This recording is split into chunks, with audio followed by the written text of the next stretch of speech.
Muchísimas gracias por pasarme la palabra. My Me name llamo is Signe Signe Anfred, Arnfred, and I am soy a Danish sociologist socióloga and y apologist and politóloga y Marxist marxista and a feminist danesa. from the 70s.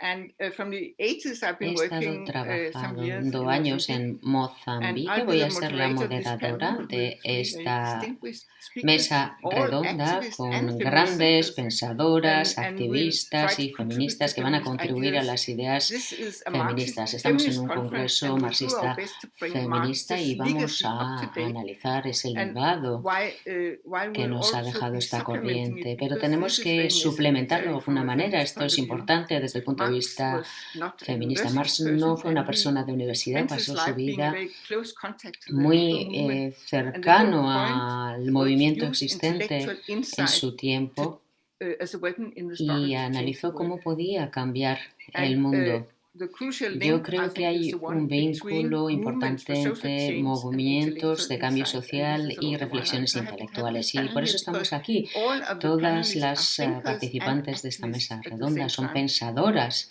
y activistas al They're mismo feminists with tiempo. experience from struggle in very different Existen parts of muchas the world, luchas en todo el and mundo they have also que han contributed to analizado analysis y en las of que han what is it all aportado. Su about, análisis and también it's about se centra en exploitation el and patriarcado, patriarchy la and war and destrucción, destruction, la but guerra y also también, about por supuesto, tiene en mobilization and cuenta la resistance movilización and y the la construcción construction of de different otros words in the mundos course of the a lo struggle. I think largo there are de many esa lucha y examples of como this in consecuencia our de panel. ella. Las The panelists are also panelistas of three different representan a tres generations, which I think generaciones is diferentes de interesting, mujeres y a mí eso me parece muy and they are interesante. demonstrating the Demuestra fact that el this hecho kind de of que este anti-capitalist feminist thinking pensamiento has been around for a long anticapitalista time, feminista ya more than lleva en 50 marcha years un tiempo, actually. más de 50 años en The concreto. La first and primera, the oldest, or la not de más first in the edad, la panel, but the primera first generación generation of the panel representada is aquí Silvia sería Federici. la We de are very, very Silvia happy that you Federici. are Muchas here, gracias por Silvia. estar aquí, Silvia. Eres You are italiana. from Italy. You were born at the end of the Naciste al Second World final de War la Segunda Guerra in Mundial y luego te fuiste a Estados Unidos. En Estados Unidos, Silvia estudió filosofía en los 70 en Nueva York, que formó parte del movimiento feminista y de sus campañas y fue el comienzo de una larga carrera como activista. Pasó 7 años luego en Nigeria y a mí me parece esta etapa muy interesante porque también puede darnos el punto de vista africano que también es muy útil para nosotras como feministas. Yo también viví en África unos años y por lo tanto todo su trabajo tiene mucha resonancia. Espero poder debatir al respecto en esta mesa redonda, en este tiempo que vamos a pasar juntas. El libro más importante de Federici se publicó en 2004. Yo creo que es un trabajo revolucionario. Pienso que todas las feministas marxistas estarán de acuerdo. Federici muestra en él cómo la subordinación de género está integrada en la base del capitalismo. No es algo que va ocurriendo a lo largo del camino, sino que forma parte de la base de los cimientos del capitalismo. Lo que el marxismo llama la acumulación primitiva, la explotación de la tierra, en definitiva. En los últimos años, Federici ha continuado su trabajo de activista, ha publicado varios libros y ha aparecido y ha participado en distintas charlas en todo el mundo. Es fácil encontrar material sobre ella en YouTube y conocer mejor su trabajo. Estoy encantada, desde luego, de tenerla aquí. La siguiente generación es la de Lorena Cabnal, también pensadora, una mujer de Guatemala, nacida en el 73. Cabnal se llama a sí misma un territorio de feminismo y contribuye en gran medida a la epistemología. El feminismo es una mujer muy valiente y muestra cómo el feminismo debe luchar contra la estigmatización, la criminalización en su país, y también indica que movilizarse no sale gratis y que esta movilización feminista cuesta un peaje en Guatemala. Es la cofundadora de distintos espacios comunales territoriales. En 2004 fundó la Asociación de Mujeres Indígenas, que denuncia la violencia contra la mujer y el feminicidio, y organiza numerosas protestas en contra de la extracción de los territorios en Guatemala. En 2016 fundó la organización SACAT. Espero que pueda contarnos más al respecto. Se trata de mujeres defensoras ancestrales del territorio comunal en Guatemala. Trabaja el tema de la curación ancestral. Su trabajo es muy territorial, muy comunal, como vemos, pero puede aplicarse a otros lugares de Latinoamérica. A lo largo de los años también ha dado numerosas charlas en muchos lugares. También está disponible todo este material en YouTube.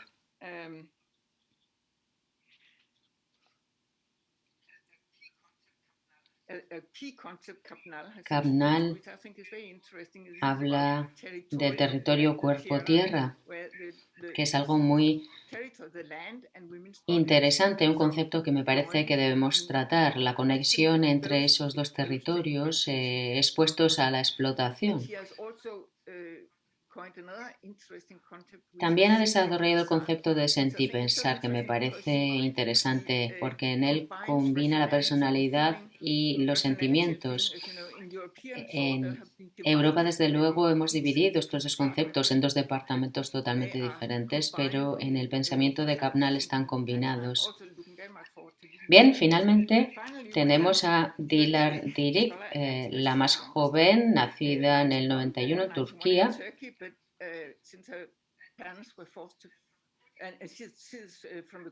Es kurda. Tuvo que huir de su país, de Alemania, y ahora vive en el Reino Unido, trabaja en la universidad como investigadora en Oxford. También es una mujer muy activa, debo decirlo. Ha dado numerosas charlas y desde luego me parece que su trabajo es muy interesante. Creo que tiene mucho que aportar. Próximamente va a publicar un nuevo libro el año que viene sobre las mujeres kurdas. Lo más emocionante del trabajo de Dilar Dirik es que nos cuenta lo que está ocurriendo en el norte de Siria. Rojava se generó en 2012 como un área autogestionada en medio de la guerra civil y es un caso muy interesante. Debo confesar que yo no conocía de su existencia y desde luego me sorprendió mucho leer sobre Rojava y conocer las prácticas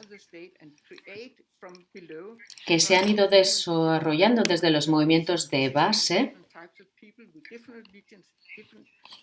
Personas que hablan, bueno, pues, de otra manera, que ven las cosas de otra manera, que luchan contra el patriarcado, el capitalismo y que además hablan mucho de la posición central que la mujer tiene en todo su movimiento. Yo creo que todas estas cosas deberían ser tal y como lo dicen ellas, pero en todo el mundo. Y por lo tanto estoy de verdad deseando escuchar lo que nos pueda contar Dilar Dirik. Es una nueva creación de una sociedad en la que la mujer tiene mucho que decir. En Rojava se entiende la educación como una reflexión personal. Dicen que la revolución más importante es la de la mente y tienen la idea de una nueva justicia y desde luego de una nueva revolución.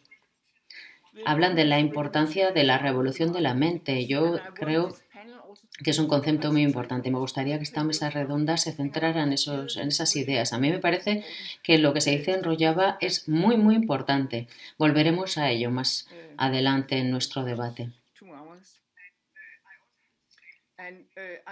Antes de pasar la palabra a las oradoras, diré que intervendrán, yo plantearé preguntas, posteriormente volverán a intervenir y luego reservaremos 20 minutos al final de esta sesión para poder debatir. Pasaré la palabra a alguien que estará recuperando preguntas y comentarios del chat y entonces en esos 20 minutos los retomaremos y por lo tanto habrá tiempo para responder a las preguntas que se planteen ahí, a las dudas que pudiera haber o a los comentarios y reflexiones que se realicen. Después de este debate finalizaremos esta sesión de 2 horas. Ese es el plan, por lo tanto. Voy en primer lugar a invitar a Lorena y a Dilar a que realicen sus presentaciones y plantearemos preguntas.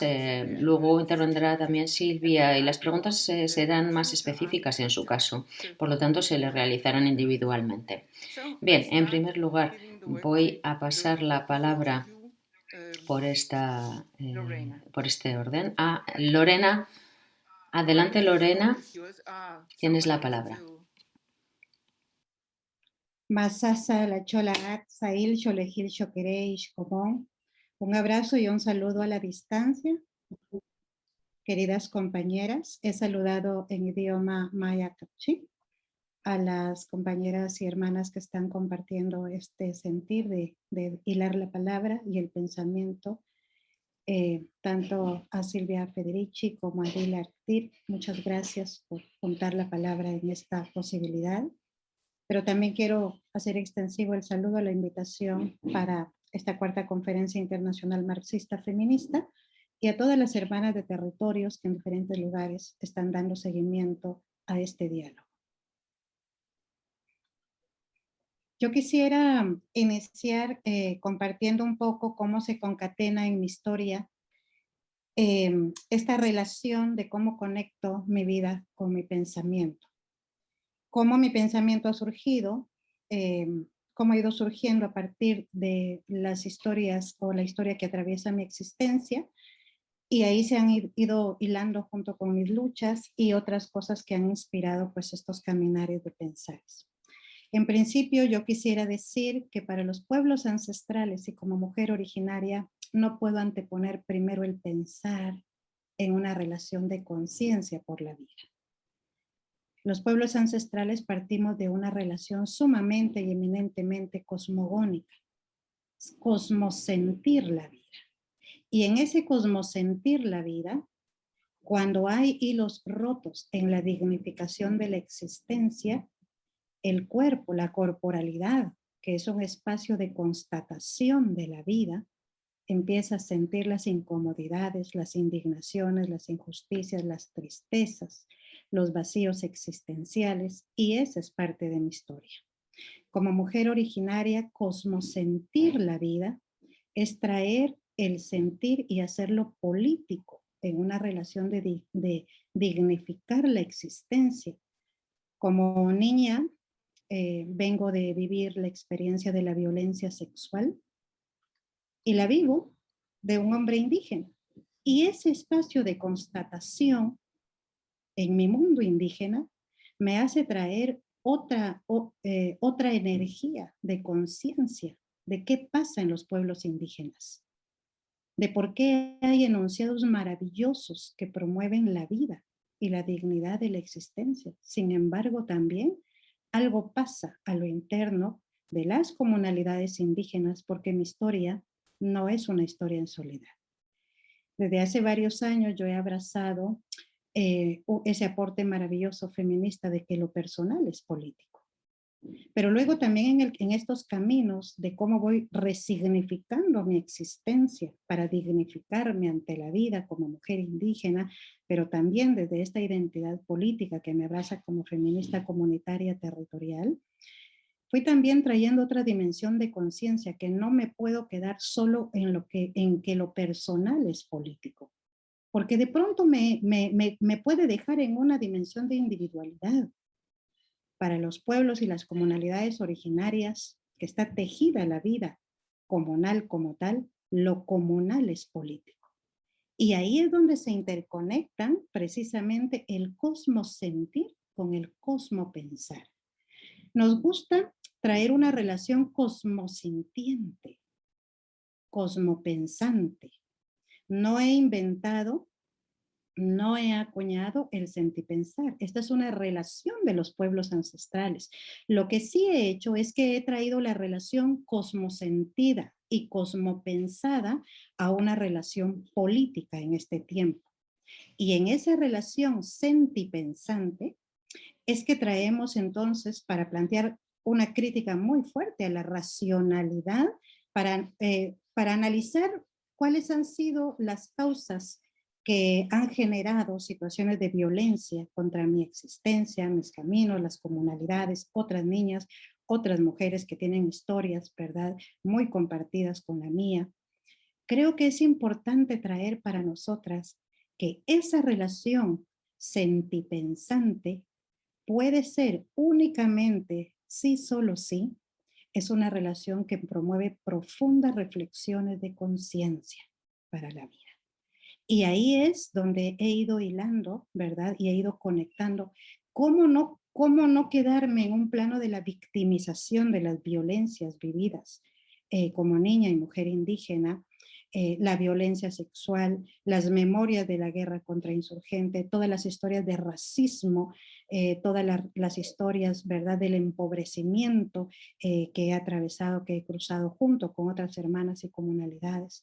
Cómo todo esto se ha concatenado y ha traído un sentido de indignación permanente y también una relación de mucha sospecha como mujer indígena. Así como ya los feminismos han compartido y han planteado la hermenéutica de la sospecha y que eso ha sido vital, ¿verdad?, para remirar el mundo, yo también planteo la sospecha cosmogónica desde los pueblos ancestrales. Cómo remirarnos, ¿verdad?, aquellas situaciones que en nuestra vida cotidiana se fundan en usos y costumbres de pueblos originarios que generan subordinación de los cuerpos de las mujeres indígenas. Y es ahí donde entonces yo conecto con que las luchas de las mujeres originarias no es una lucha que parte de 532 años de colonialidad castellana a este tiempo. Claro que hay memoria ancestral hermosa y maravillosa de abuelas, ancestras, mujeres que mucho antes de las colonizaciones también tuvieron visibilidad cósmica, política, hermosamente sabia para aportar a la vida de los pueblos. Algo ha pasado en el Tzcat, en la red de la vida.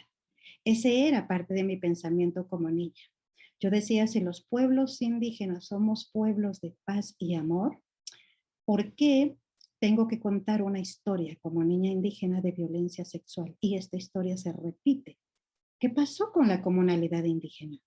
¿Se permeó la forma del patriarcado ancestral o se permearon las formas del patriarcado colonial occidental que nos llegó hace 500 años? ¿O pasó algo? ¿O hay rupturas previas a esta forma patriarcal que nos llegó? De ahí creo que voy haciendo pues esa interpretación, esa conexión, ¿verdad?, de sentir para hacer político el sentir y traer otra relación de pensamiento que también interpela, cuestiona las formas también de los feminismos que nos han llegado también muy occidentales, muy hegemónicos, muy académicos, que están haciendo una interpretación muy objetiva o muy puntual, ¿verdad?, de las situaciones de subordinación, de las situaciones también de opresión de las mujeres y pareciera que hay a veces lecturas estandarizadas de las opresiones de las mujeres en el mundo. Creemos en los pueblos ancestrales desde la cosmogonía ancestral, y en este caso la cosmogonía maya que me abraza, la cosmogonía xinca, son dos pueblos ancestrales que me abrazan, que hay ahí enunciados maravillosos, aun cuando hay rotos relaciones en nuestras existencias como pueblos ancestrales, de memorias maravillosas que interpelan, promoviendo otras dimensiones de conciencia profunda para poder traer esas memorias ancestrales que milenariamente en un momento armonizaron la existencia. Yo creo en que nos ha sido dado, ¿verdad?, a las existencias en la red de la vida, unas maravillosas energías donde podemos hablar de ecos ancestrales de un mundo prepatriarcales en los pueblos ancestrales. Yo creo en relaciones de armonización donde un principio de cosmogonía, que es la pluralidad de la vida, donde reconoce que nada es igual, que nada se repite, que no hay dos ríos iguales, no hay dos piedras iguales, no hay dos semillas iguales, no hay dos corporalidades iguales. No puedo concebir un mundo indígena en tanto interpreto, ¿verdad?, que muchas de las formas de violencias que yo atravesé en mi existencia fueron permeadas en la comunalidad indígena por formas patriarcales que fueron rompiendo la red de la vida de armonización a partir, por ejemplo, de configurar también formas de un patriarcado ancestral originario.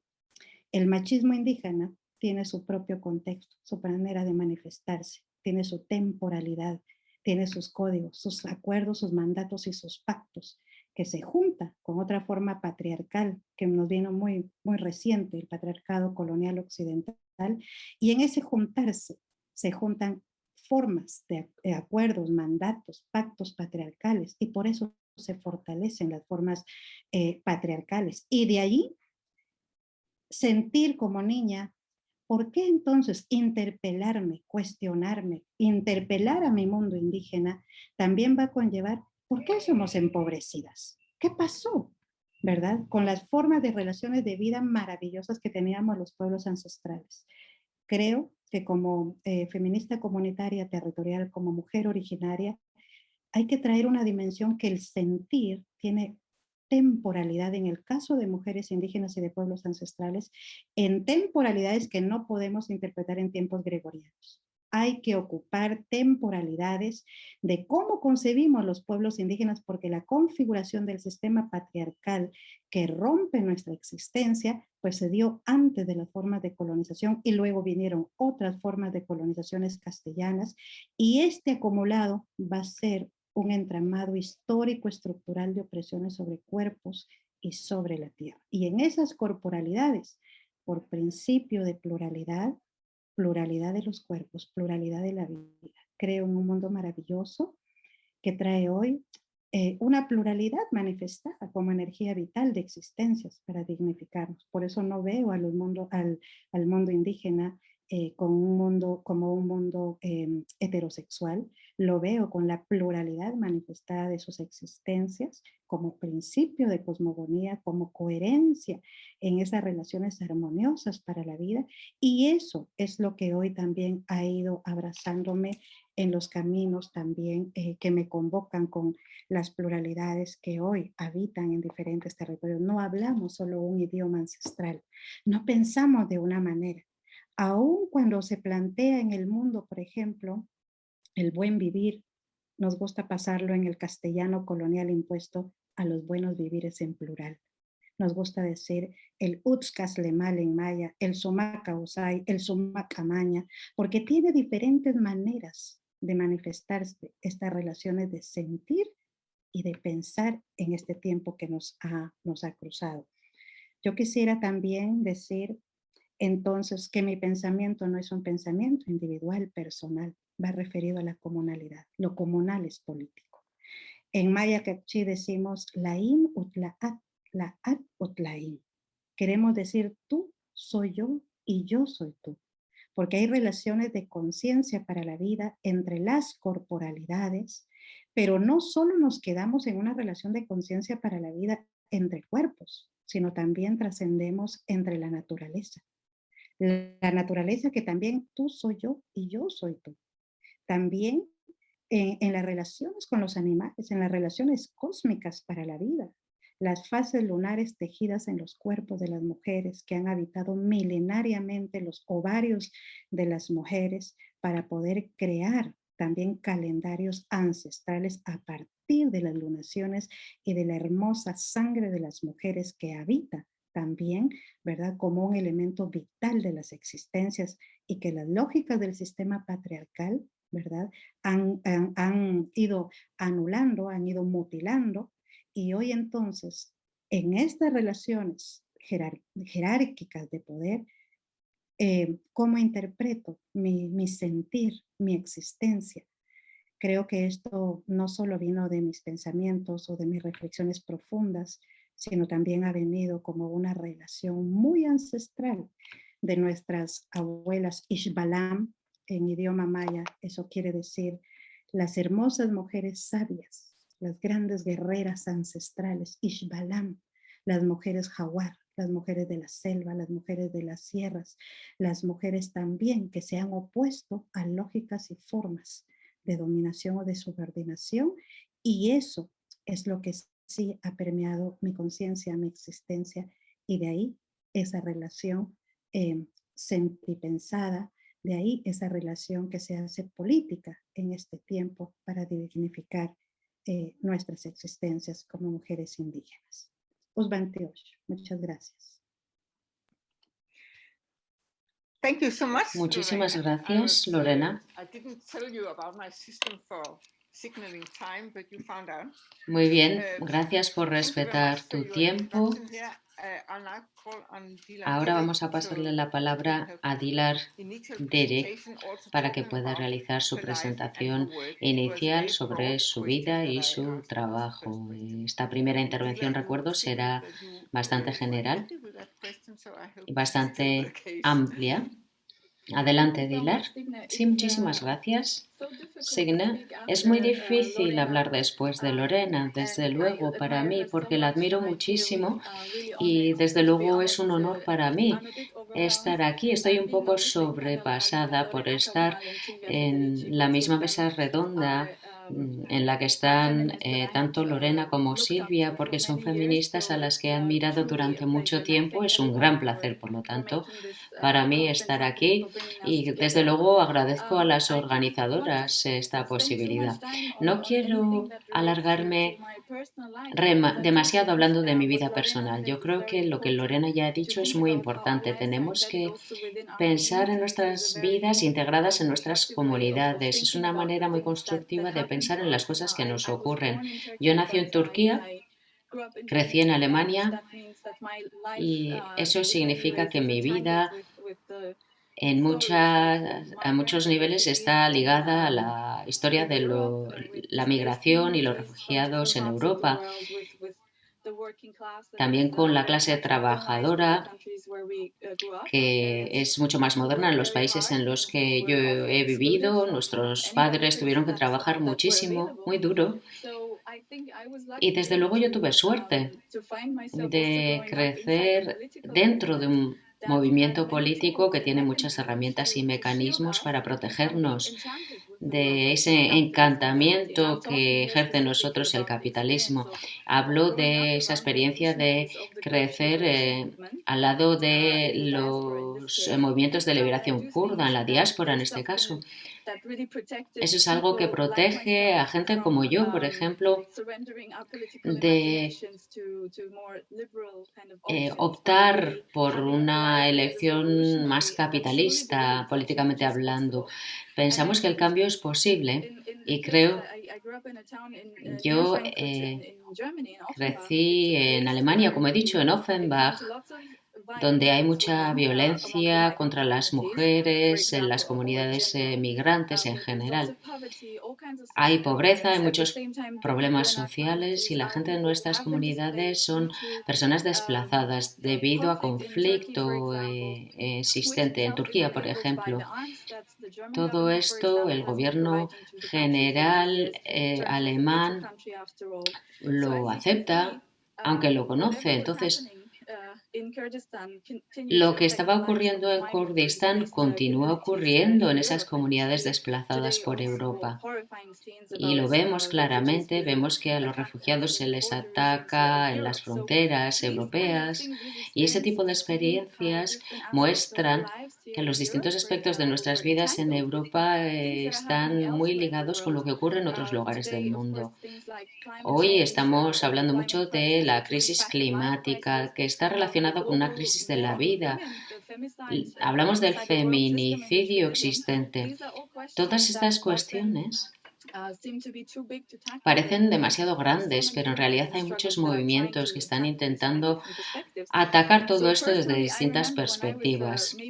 Recuerdo cuando tenía 14, 15 años, leí un libro que de verdad no recuerdo el título del libro, y en el libro se hablaba del sexismo y se explicaba, y cuando me di cuenta de que había una palabra, un término para nombrar lo que estábamos viviendo, pues fue un descubrimiento. Luego descubrí palabras también como patriarcado, etcétera, pero cuando vi que había palabras que generaban o que reflejaban lo que estábamos viviendo, me di cuenta de que esto forma parte de un sistema. Todo eso que a mí no me gusta forma parte de un sistema existente. Y entonces me di cuenta de que no era mi destino, de que es un sistema, una historia a largo plazo que nos lleva hasta este momento actual. Y significa que se puede deshacer. Entonces, ese es nuestro trabajo, el trabajo de personas como Lorena y Silvia. Trabajos muy inspiradores para mí porque me relacionan mucho con todo lo que está ocurriendo, con la historia que está ocurriendo en Kurdistán, en Alemania. Yo en todas las historias nunca me he sentido representada 100%, pero cuando analizo la historia de la resistencia de las mujeres, la historia de opresión, ahí sí me siento identificada. Y sí que veo que mi vida está vinculada con eso en muchos sentidos. Yo no necesito ya buscar mi propio lugar en el sistema. De hecho, no me sorprende ver que no lo tengo. Las comunidades sin Estado, las comunidades indígenas, las comunidades trabajadoras, las comunidades de jóvenes, todas esas comunidades son comunidades de ciudadanos activos, y eso es lo que está cambiando el mundo. Entonces es muy importante esta cuestión del patriarcado para entender lo que está ocurriendo en el mundo. A mí me inspiró mucho el feminismo indígena, socialista, las mujeres negras. Hay muchos feminismos diferentes, hay muchas formas liberales de feminismo que son estadocéntricas, y desde luego es muy inspirador ver que hay muchas otras plataformas diferentes. Son términos estratégicos los que estoy utilizando, porque todo esto nos permite aprender de nuestros vocabularios, estar en contacto las unas con las otras, y todo eso centra nuestra resiliencia, nuestra resistencia, y articula una terminología que resuena a nivel universal, porque históricamente, y esto es algo que se ha criticado mucho, el feminismo se describe como olas, pero esa es una forma eurocéntrica de ver la historia de la resistencia de las mujeres, que es tan antigua como el patriarcado en sí mismo. En la teoría política de la liberación kurda, el Estado también está en el centro del análisis del patriarcado, del capitalismo, y todo eso resuena en muchas personas, creo, porque es muy importante entender que en este mundo actual hay una gran necesidad de alternativas en distintas partes del mundo. Los movimientos sociales están intentando ofrecerlas. Y todo esto me ha abierto mucho la visión que yo tenía. Hay muchas prácticas colectivas que se han destruido. En muchos sentidos no tenemos que reinventar la rueda, tenemos solo que ver lo que ha ido ocurriendo. Vemos que estamos matando la cultura, muchas culturas. La historia democrática se ha asesinado en este proceso. Yo creo que este movimiento de liberación kurdo nos indica que hay dos civilizaciones, una la estatal y otra para la civilización de las personas que han quedado fuera del sistema. Entonces, nos podemos identificar con la resistencia, aunque vengamos de otros lugares del mundo. Yo creo que ahora estamos desarrollando en los movimientos feministas de todo el mundo formas de superar esta visión universalista, eurocéntrica que coloniza el feminismo y que también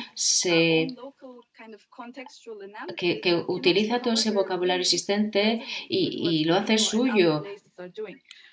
Gracias a todo esto, lo que se hace en otros lugares del mundo resuena en mí. Yo creo que el feminismo en la actualidad, y por eso creo que la cultura del movimiento kurdo es importante y el trabajo también de distintas comunidades de resistencia en distintas partes del mundo, creo que no tenemos que ceder ante este imaginario del capitalismo que cada vez incluye más a las mujeres de distintos orígenes raciales, sexuales, porque eso se está haciendo para que estos individuos puedan servir al Estado y al capitalismo. Yo creo que en la actualidad una de las mayores amenazas al feminismo o los feminismos revolucionarios es el feminismo del sistema liberal, que se oculta dentro del lenguaje de las oprimidas, ¿no? Pero se incluye en el sistema en definitiva. Entonces, cuando yo he analizado y he investigado en Kurdistán, he visto cómo se hace todo esto en el siglo XXI. El colonialismo tiene una cara muy diferente. Hay veces que tiene mi aspecto, ¿no? En la región, en las últimas 2 décadas, hay numerosas ONGs internacionales que han generado una industria importantísima de cambio, de revolución en la sociedad civil, cuyo objetivo es, desde luego, minar el cambio radical del sistema. Entonces tenemos que ser conscientes de todo esto. Todo esto no está en el radar de muchos de nuestros movimientos y tenemos que ver cómo este tipo de iniciativas financiadas a menudo por el Departamento de Estado de Estados Unidos están creando una nueva élite de realizadores de cambios cuyo objetivo realmente no es cambiar la situación de las personas en distintas partes del mundo. Ahora vemos cada vez más decir, bueno, esta mujer es la primera mujer que ha hecho esto o lo otro, y es muy fácil hablar así, y es muy fácil ser la primera mujer que está haciendo esto o lo otro, pero eso nos lleva a esa idea capitalista, individualista del cambio, de cómo debería ser el cambio y cómo debería producirse.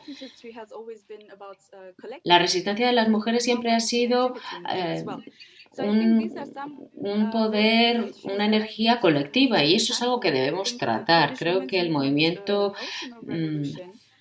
feminista kurdo es algo que no tiene un horizonte muy lejano, es algo que tiene que ocurrir en el aquí y en el ahora, a través de la autonomía. Y yo creo que eso es clave. Creo que cada vez más las luchas feministas ahora van buscando soluciones fuera del sistema estatal, creando autonomía, teniendo esa noción de autodefensa también, en cómo pensamos sobre la educación. Por supuesto, la pandemia ha supuesto problemas como no poder hacer al aborto, etcétera. Necesitamos una estructura central que solucione todas estas cosas, pero tenemos que ser conscientes en la actualidad que cualquier tipo de demanda al Estado siempre tiene que venir con una contrapartida. El Estado no es un lugar en el que pueda ocurrir la revolución femenina, no en ese sentido, en un Estado burocrático centrado en el hombre blanco, no, necesitamos otra organización sobre cómo vamos a gestionar y organizar la vida, desde la sanidad hasta la educación. Entonces, la cuestión de la liberación de la mujer es uno de los pilares principales del movimiento de liberación kurda. Pero no solamente se relaciona a la cuestión kurda, sino que resuena más a una escala amplia. Ha habido un cambio de paradigma en el movimiento en las últimas 2 décadas, y ahora vemos cómo el movimiento se compromete con distintas personas que tienen distintos orígenes, distintas tradiciones, distintas feministas, y yo creo que algo nos ha hecho clic ahí. Y creo que se tienen en cuenta distintas prácticas y yo creo que el término más estratégico, el trabajo más estratégico que estamos haciendo es aprender de nuestra lucha y decir que en nuestro análisis la cuestión de la mujer no es algo secundario, no hay que tratarlo fuera de la revolución. La revolución ocurre en ese momento en el que estamos generando una alternativa para nosotras. Entonces, ese trabajo invisible del movimiento de las mujeres es esencial dentro del movimiento político que llevamos a cabo. En las familias, en los medios de comunicación, en la educación es donde se está dando esa lucha. Hay que normalizar esa cultura de hablar sobre el patriarcado y de cómo es tóxico para el tejido social. Tenemos que ver que es un principio organizativo del capitalismo y tenerlo claro. Yo veo que en nuestras comunidades europeas ya se van viendo cambios. Todo esto ya no es normal ver que se abusa de alguien y eso es un paso adelante. Las asambleas de mujeres ayudan y desde luego apuntan a quién es responsable de su situación. Por lo tanto, yo creo que se va avanzando y en esta ideología de los movimientos de las mujeres, la utopía no es algo que se imagina, es algo que se desarrolla según vamos dando pequeños pasos adelante en nuestra organización. Es como subir a un monte, ¿no? Poquito a poco se va ampliando ese horizonte según se va subiendo al monte. Entonces, es algo que se va haciendo pasito a paso a lo largo de una lucha constante. Hay que ser constantes y por eso en nuestro movimiento no solamente hablamos de mujeres dentro del movimiento, sino que el movimiento, el conjunto, la comunidad de las mujeres es autónoma y trabaja para asegurarse de que nuestros camaradas no se olvidan de nuestra lucha, que nuestra lucha está ahí, es transversal y está integrada en todo lo que hacemos, en toda nuestra vida. Esa lucha paralela es muy estrecha, está muy estrechamente relacionada entre sí. Muchas gracias por haberme invitado aquí hoy. Muchísimas gracias, Dila. Creo que está muy bien terminar con un tono optimista, ¿no? Y imaginarnos que estamos subiendo a un monte y vamos avanzando según subimos. Tenemos esa sensación muchas veces y yo creo que por eso esta conferencia es tan necesaria, ¿no? Nos está permitiendo darnos cuenta de que en el movimiento feminista anticapitalista están ocurriendo cosas. Se está avanzando. Hay tal ansiedad alrededor de esta forma neoliberal de hablar de las mujeres que esto nos da esperanza y vamos a hablar más al respecto porque creo que es muy importante. Hay que saber lo que está ocurriendo y lo que se está logrando. Bien, antes de llegar a debatir eso, me gustaría ahora presentar a Silvia Federici. Creo que Silvia Federici hace un trabajo muy importante. Me gustó mucho un artículo que escribiste en 2018 sobre el marxismo-feminismo. En ese artículo decías que para criticar a Marx desde un punto de vista feminista tenemos que ir más allá del propio Marx. E indicabas que Marx estaba encasillado en el pensamiento de su tiempo y que tenemos que ir más allá. Comentabas que cuando Marx no habla del género en el Capital, no es porque se le olvidara, sino porque realmente no podía entenderlo dentro de su línea de pensamiento. Por lo tanto, nosotras tenemos que ir más allá. Y te pregunto, ¿podemos todavía seguir hablando de una forma transatlántica, por así decirlo, del marxismo-feminismo? ¿Y qué es el marxismo-feminismo para ti? Bien, buena pregunta. Gracias. Sí, en primer lugar, saludos a todas. Debo decir que estoy emocionada y estoy muy contenta de poder estar aquí escuchando a Lorena y a Dilar. han dicho tantas cosas que resuenan en mí, en mi pensamiento, en mis sentimientos, en mi sentipensar, que está muy relacionado con mi lucha y mi vida, ¿no? Por conectar con lo que ya han dicho, aunque trataré cuestiones más específicas, sí que diré algo sobre cómo llegué al marxismo y a la lucha anticapitalista. La biografía nunca es individual. Yo, desde luego, conecto con la historia que comparto con miles de millones de personas. Como Signe ya ha dicho al comienzo de la presentación, yo nací en la Italia fascista durante la ocupación nazi, en la Segunda Guerra Mundial. Con 9 años visitamos con el colegio una exhibición fotográfica de los campos de concentración. Y de esa manera entendí que ese era un mundo que había que cambiar, un mundo profundamente injusto, un mundo profundamente distractivo, por no mencionar toda la sociedad patriarcal que dejó el fascismo con una forma muy virulenta de misoginia. Por eso me di cuenta de que había que luchar contra ese patriarcado, y cuando surgió el movimiento feminista supe desde el principio que había que hacer algo.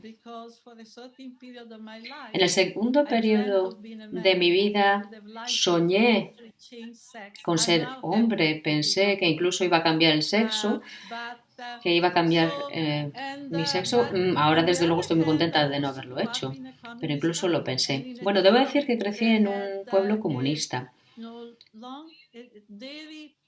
con una historia profunda de resistencia al nazismo y al fascismo. En el pueblo, si observamos los nombres de las calles, se refieren a personas asesinadas durante el periodo fascismo, durante la ocupación nazi. Todo eso forma parte de la leyenda. Cuando se habla de la clase trabajadora, etcétera. Yo con 15, 16 años ya me sentía comunista en mi mente, ¿no? En mi mente había ahí toda una rebelde. Llegué al feminismo desde una posición de izquierdas. Yo era de izquierdas antes de ser feminista, por lo tanto, y muy pronto, como le ocurre a muchas mujeres de mi generación, pues busqué o me giré hacia Marx para responder a la cuestión de la opresión patriarcal, y ahí me di cuenta, por una parte, de que Marx era muy importante, y eso forma parte de mi doble relación, ¿no? La relación que tengo con Marx, con el marxismo, hasta la actualidad. Yo creo que Marx es muy, muy importante. Siempre vuelvo a Marx y vuelvo a leerlo una y otra vez a lo largo de distintas fases de mi vida, y sigo pensando que es crucial lo que decía, porque lo que decía era fundamental. Marx tenía su propio entendimiento de las normas, de las raíces que explican lo que ocurre con el capitalismo, y ese análisis de la sociedad capitalista basado en la explotación del trabajo.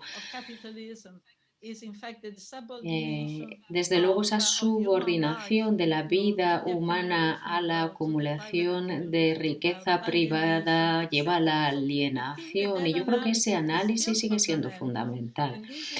Por eso, a pesar de todos los cambios que está sufriendo el capitalismo, el marxismo continúa teniendo sentido y continúa siendo una parte importante de mi visión. Al mismo tiempo, también está claro que yo formo parte de una generación específica que ha utilizado Marx para entender las raíces capitalistas de la opresión y la explotación de las mujeres. Nuestro análisis, por ejemplo, tiene mucho que ver con el análisis de la reproducción social. Para nosotras la reproducción social es el centro de la revolución que debe llevarse a cabo. Entonces, todo ese análisis proviene de Marx porque vimos que el problema del trabajo no retribuido de las mujeres, la subordinación de la reproducción y del trabajo, no solo el trabajo doméstico, sino todo lo que tiene que ver con la naturaleza, nuestra relación con la naturaleza, el medio ambiente. Todo eso está subordinado a la acumulación de la riqueza y eso es un asunto fundamental. De hecho, algunos de los documentos más importantes sobre la cuestión de la reproducción social se han ido publicando basándose en ese análisis, en la capacidad de Marx de interpretar la reproducción social como no solamente beneficiosa para nuestra vida diaria, sino también beneficiosa y clave y componente clave de la reproducción del capital, de la reproducción de la mano de obra y de la reproducción del capital. Al mismo tiempo, el hecho de que Marx no vea la reproducción social, el hecho de que Marx se centre en el trabajo retribuido como clave de su trabajo y del sujeto revolucionario, pues esto es algo de lo que tenemos que salir, de lo que tenemos que diverger. Entendemos, por supuesto, todas las limitaciones que tenía Marx, esas limitaciones relacionadas a su tiempo y a su experiencia. No obstante, mucho de mi trabajo, el trabajo de las mujeres con las que he colaborado en el movimiento, ha tenido que ver con entender precisamente todo esto y tiene que ver con tomar los elementos fundamentales de nuestro análisis de Marx, pues tenemos que también desarrollar un concepto muy diferente, no solamente de la lucha feminista, sino también del movimiento revolucionario anticapitalista.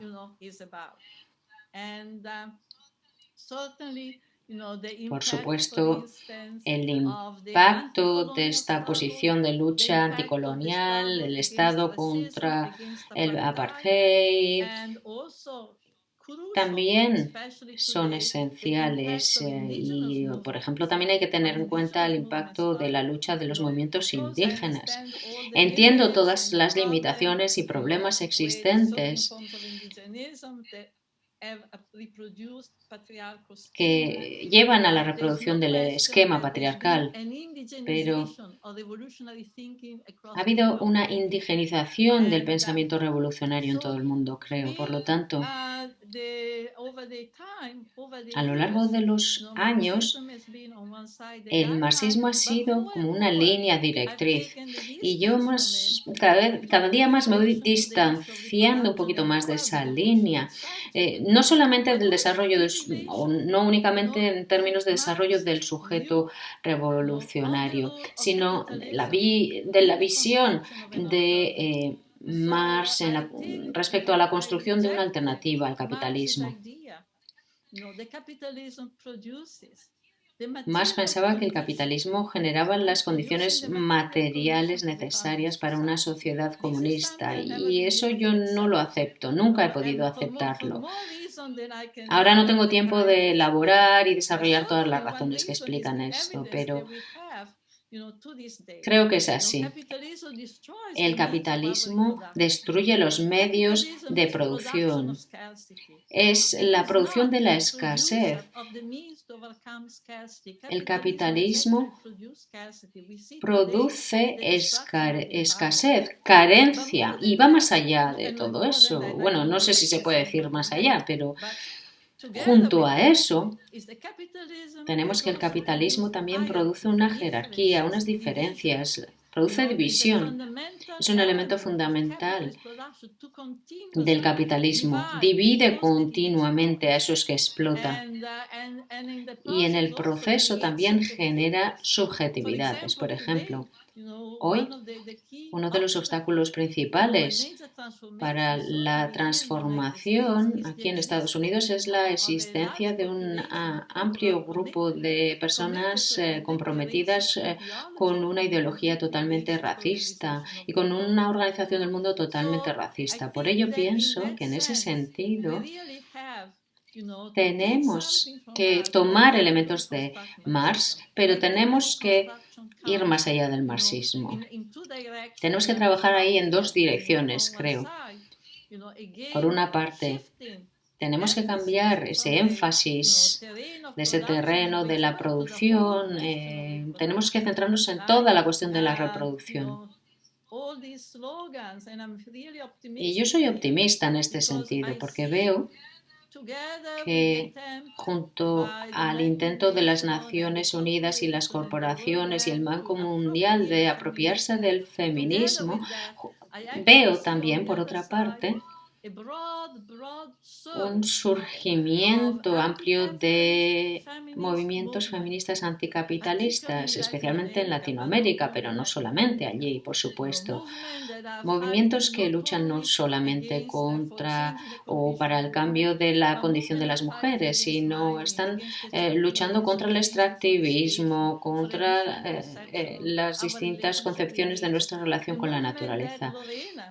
Ese movimiento en el que está implicada Lorena, por ejemplo, me parece esencial. Yo creo que todos estos movimientos representan la forma de avanzar en la actualidad. Nos dan una visión de cómo puede ser la sociedad. Y yo creo que eso es extremadamente importante. Es muy importante lo que han dicho tanto Lorena como Dilar sobre esos movimientos, sobre el trabajo realizado a nivel de la reproducción en las comunidades locales. Esos cambios de relaciones son esenciales.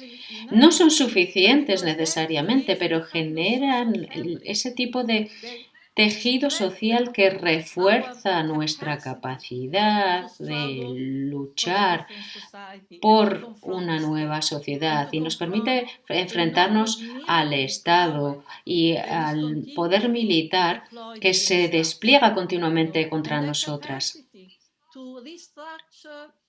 Y tenemos que estructurar la reproducción de una manera más cooperativa. Tenemos que recuperar los recuerdos de nuestros ancestros, de las personas que han fallecido ya, para ver cómo podemos reconstruir una memoria colectiva. Eso es fundamental para que podamos continuar, porque de ahí vamos a sacar conocimiento que nos va a permitir seguir adelante a pesar del sufrimiento, a pesar del dolor, a pesar de todas las distracciones. Vamos a poder continuar.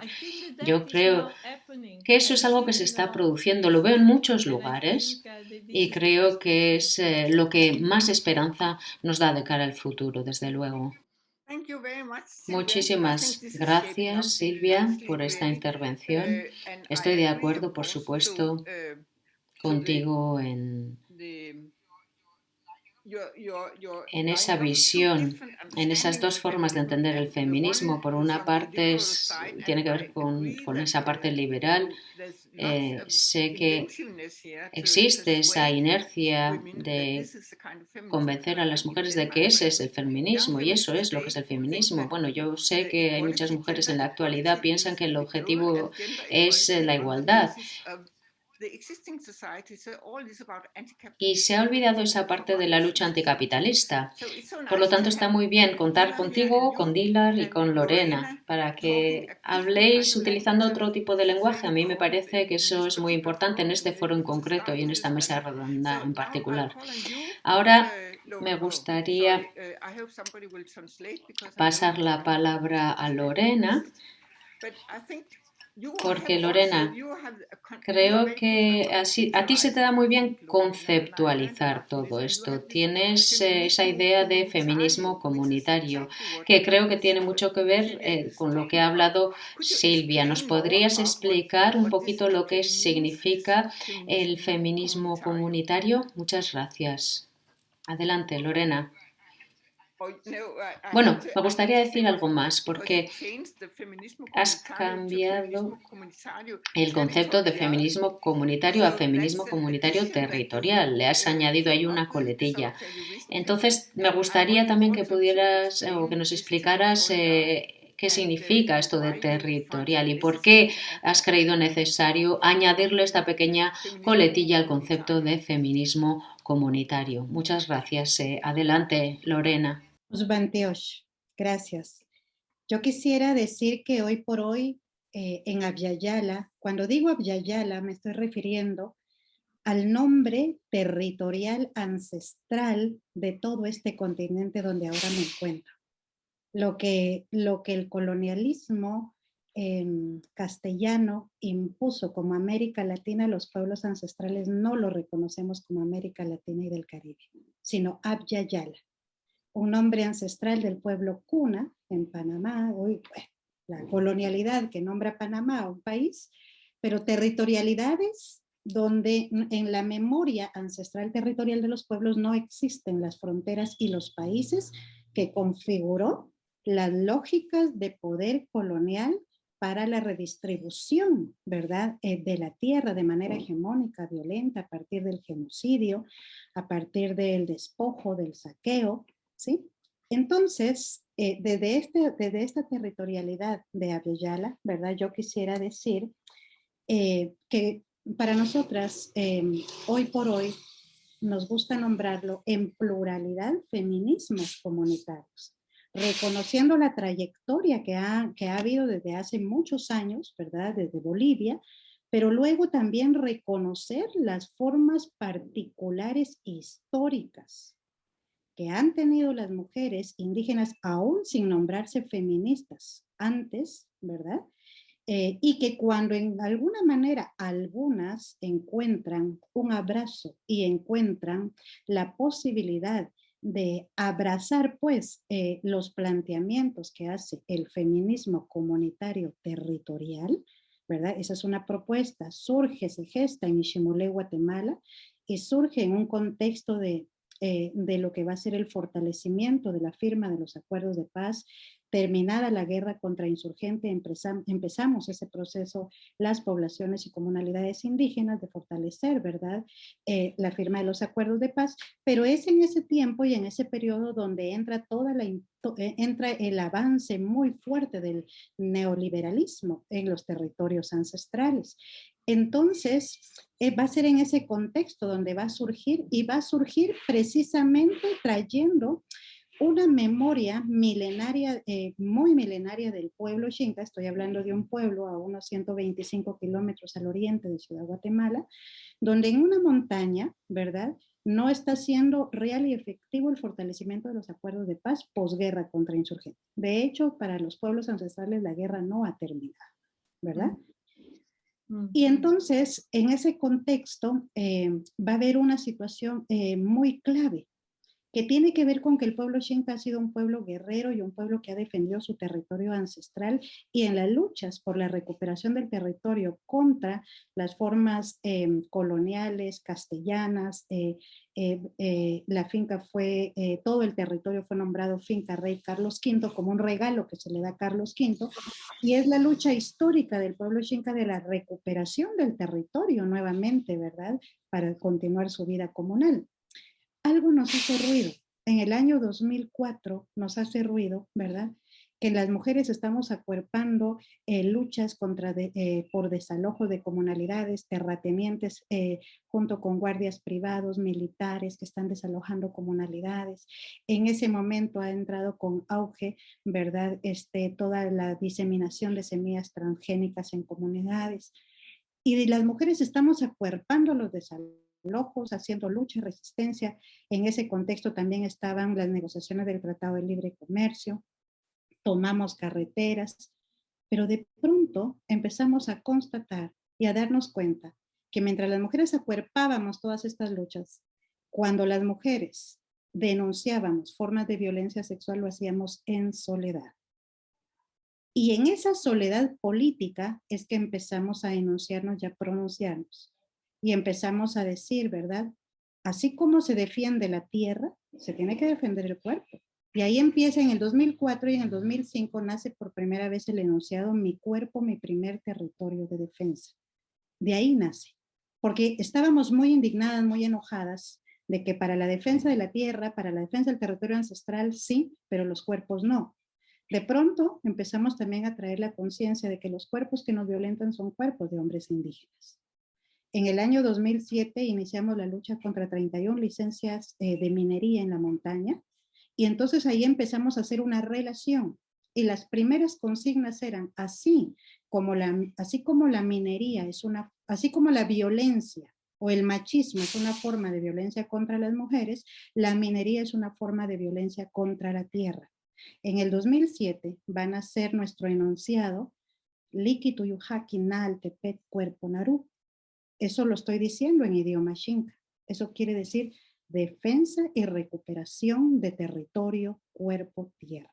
Territorio porque es la memoria ancestral territorial de todo el continente que ha vivido una de las violencias territoriales, así como los cuerpos vivimos los efectos de la violencia sexual, la tierra también vive violencia sexual territorial, con el genocidio, el despojo, el saqueo, con la violencia sexual masiva que se ha hecho de nuestras abuelas y ancestras en las colonizaciones, y no solo hablo de colonización castellana, aquí hay que hablar de colonización inglesa, británica, portuguesa, francesa, ¿verdad? Todas las formas de colonización y las más recientes inclusive, ¿verdad?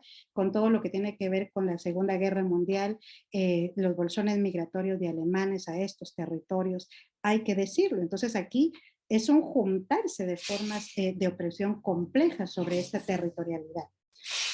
Los cuerpos son espacios de constatación de las violencias patriarcales, capitalistas, colonialistas, racistas, neoliberales y pandémicas. Y la tierra también son espacios de constatación en sus memorias ancestrales de relaciones de vida, porque se rompen todas las relaciones, ¿verdad?, de vida. Y por eso es que cuando nosotras estamos hablando de territorio, cuerpo, tierra, quiero aprovechar para comentarlos que no lo hemos elaborado como conceptos. No hablamos en la propuesta del feminismo comunitario territorial, no hablamos de categorías, de conceptos o de constructos. Porque si bien es cierto, estos han sido elementos que han colaborado a formas de pensamiento feminista, como el feminismo marxista u otros feminismos en el mundo, para los pueblos ancestrales y para las mujeres partimos de hacer la oralidad política. Y la oralidad no tiene formas, ¿verdad?, de crear las formas de categorización como lo hace, ¿verdad?, las formas de pensamiento occidental. Por lo tanto, lo que nosotras sí hemos planteado, yo no lo planteo como concepto, los planteo sí como consignas relacionales para la vida. Territorio, cuerpo, tierra. A veces nos han dado la vuelta algunas feministas y dicen cuerpo, territorio. Nosotras no, nosotras estamos haciendo consciente que hay que desnaturalizar el antropocentrismo, que a veces se nos cruza en algunos feminismos, de poner primero los cuerpos y la tierra, o poner los cuerpos y la tierra. Nosotros ponemos la territorialidad, siempre vamos a decir territorio, cuerpo, tierra. Porque en la territorialidad, aunque es una palabra castellana, no hay palabra en idiomas ancestrales que se logre acercar pues precisa y tampoco hay una traducción literal, pero cuando decimos territorio estamos hablando de relaciones de vida en la integralidad de la vida. Y por eso siempre vamos a decir territorio, cuerpo, tierra. Las lógicas del sistema patriarcal y capitalista han creado relaciones de opresión sobre los cuerpos y la tierra. Por eso es que hablamos, ¿verdad?, de entramados histórico-estructurales de opresión sobre los cuerpos y la tierra. Para nosotras las mujeres indígenas, vivir los efectos de formas patriarcales indígenas, patriarcado ancestral originario, así lo he nombrado hace ya varios años, y vivir los efectos de las formas patriarcales coloniales occidentales, ¿verdad? Van a traer dimensiones de constatación, ¿verdad? De las injusticias sobre nuestros cuerpos y la tierra. ¿Por qué hoy seguimos luchando contra las grandes mineras, las grandes hidroeléctricas? Aprovecho a compartir, acá me acompaña la denuncia política que seguimos haciendo, porque en estos momentos sigue estando bajo estado de sitio territorio maya Capchí en el Estorizabal, lucha contra una minera rusa, lucha contra una hidroeléctrica, ¿verdad? Que ha sido concesionada con impunidad y corrupción y que hoy hay presos y presas políticas, hay viudas, hay hermanos asesinados, ¿verdad? Está en estado de sitio en estos momentos. ¿Por qué para nosotras es tan vigente las formas de opresión patriarcal, capitalista y neoliberal? Porque en este amarre que hacemos de territorio, cuerpo, tierra, ¿verdad? No podemos traer una dimensión política de cuerpos emancipados como feministas. Cuerpos que decidimos abortar, cuerpos que decidimos por nuestra sexualidad, cuerpos que decidimos sobre lo que deseamos en la vida. Si como un feminista puedo constatar mi autodeterminación y mis emancipaciones, pero vivo en un territorio donde bebo el agua que está contaminada, que la compro porque está privatizada, donde lo que como es transgénico y donde hay una lógica de poder y de opresión, ¿verdad?, sobre las formas de vida de esos territorios a través de las industrias extractivas, creo que ahí se rompe esa relación de vida en el cuerpo y en la tierra. Por eso quiero cerrar diciendo que para los caminos que tenemos como feministas comunitarias territoriales, no tiene sostenibilidad política hoy cualquier corriente de pensamiento o teoría feminista, ¿verdad?, que no traiga las dimensiones relacionales para la vida de los cuerpos y la tierra. Todos los días bebemos agua, todos los días respiramos, todos los días nos alimentamos de la tierra. Gracias. Gracias, Lorena, por esta explicación sobre cómo ves tú el cuerpo como territorio y el terreno y cómo basas tu lucha en estos dos territorios, ¿no? En la tierra y en el cuerpo. Dilar, me gustaría ahora hablar contigo porque creo que hay cosas que has dicho que resuenan mucho y además también hay resonancia entre lo que Lorena ha dicho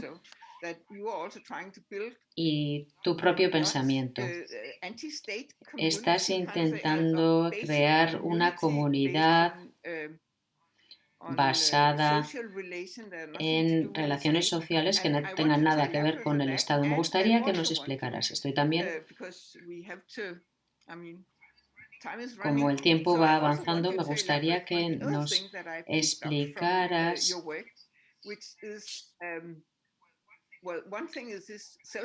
que, bueno, una cosa es la autoorganización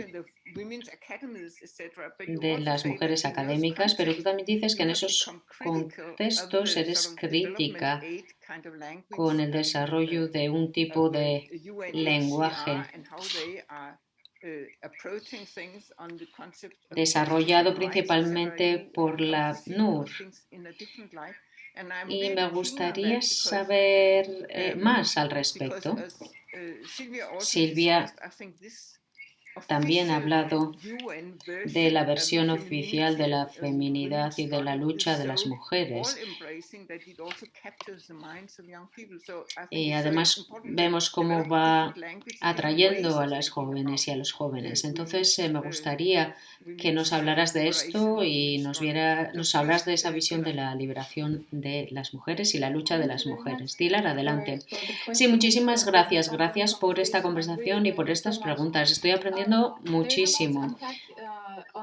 Se ha dicho mucho respecto a esta pregunta que me planteas. La revolución de Rojava se declaró en 2012. En julio se celebrarán, por lo tanto, 10 años de esta comunidad, el norte de Siria, en un contexto de guerra, en un contexto de violencia.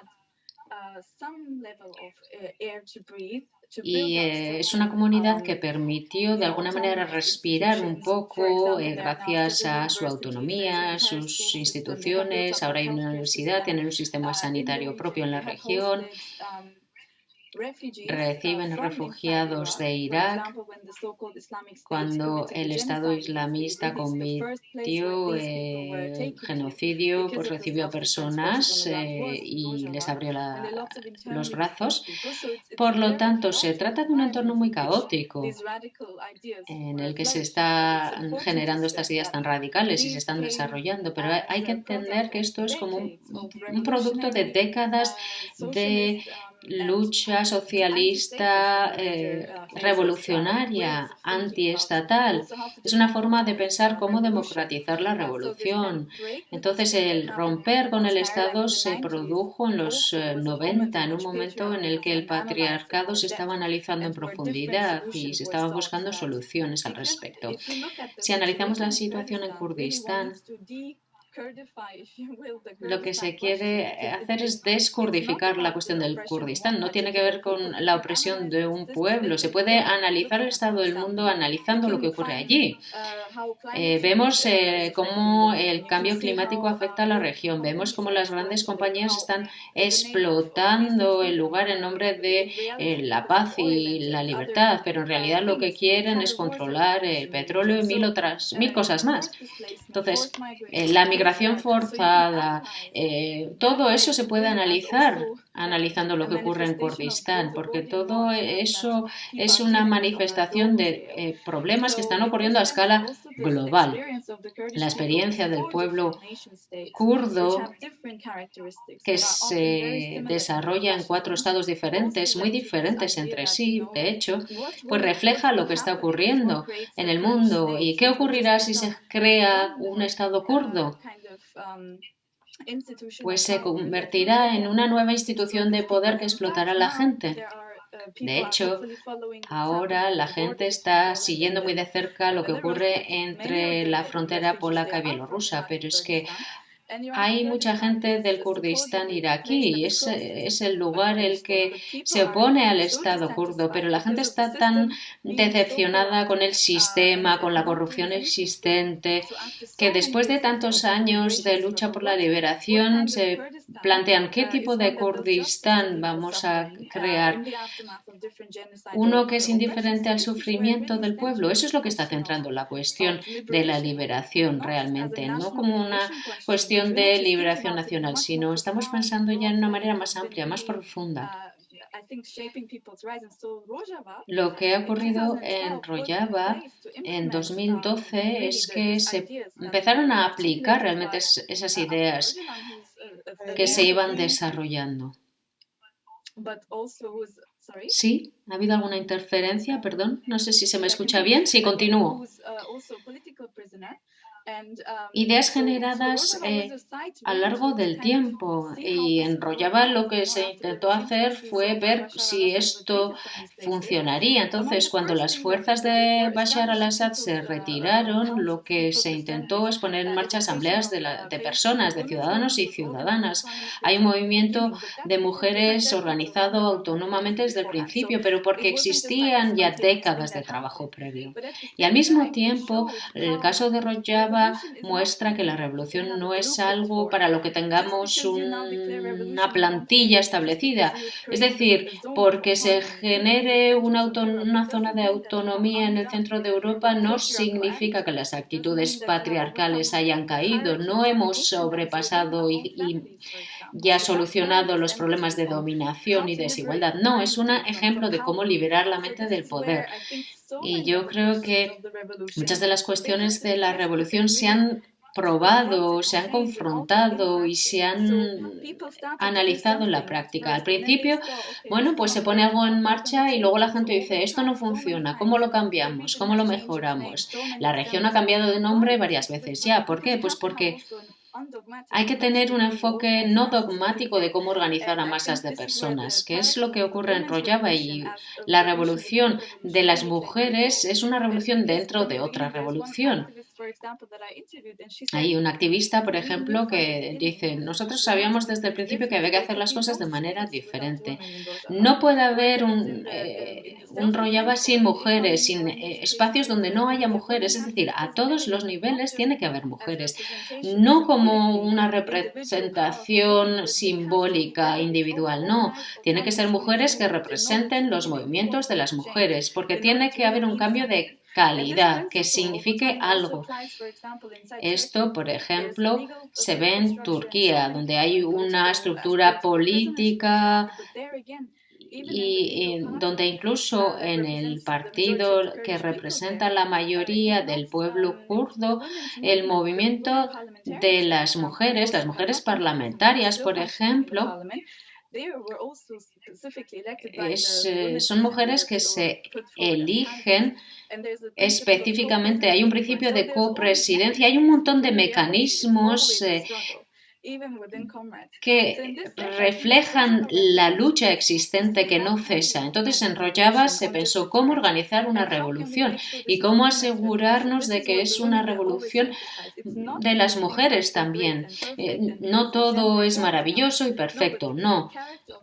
Pero la revolución tiene que incluir a las mujeres de una manera sistémica.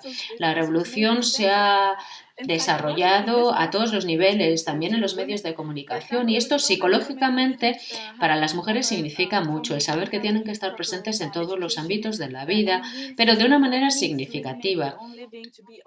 Se dan cuenta de que pueden tener su autonomía, pueden ser independientes económicamente, etcétera, etcétera. En todas las ciudades y pueblos hay mujeres que saben cómo luchar. Hay mujeres que me dicen, yo antes no sabía cómo luchar, ahora sí. La lucha no ha terminado, por supuesto, pero ahora ya tenemos mecanismos, tenemos instituciones para llevar a cabo nuestra lucha. Yo creo que es muy importante ser conscientes de estos logros, porque estos logros se están produciendo en un entorno de autoritarismo, de violencia.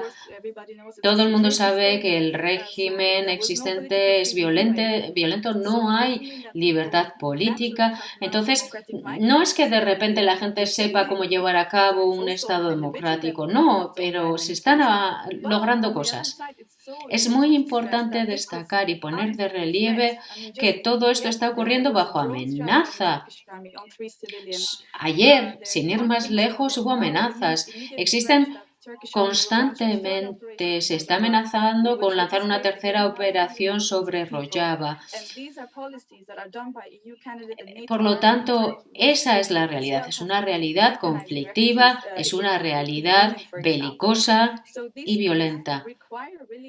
Todo esto, por lo tanto, requiere un análisis político claro por parte de las feministas de todo el mundo, porque lo que ocurre en Kurdistán es una expresión de una guerra global más amplia contra las mujeres, contra la naturaleza, contra las comunidades indígenas. Realmente esto tiene que ver con nuestro futuro y por eso sabemos que a nivel internacional el feminismo tiene que ser global porque las alternativas que se están creando en distintas partes del mundo, y como he dicho tenemos las mismas estructuras de asambleas de mujeres en Europa, no se trata de algo territorial.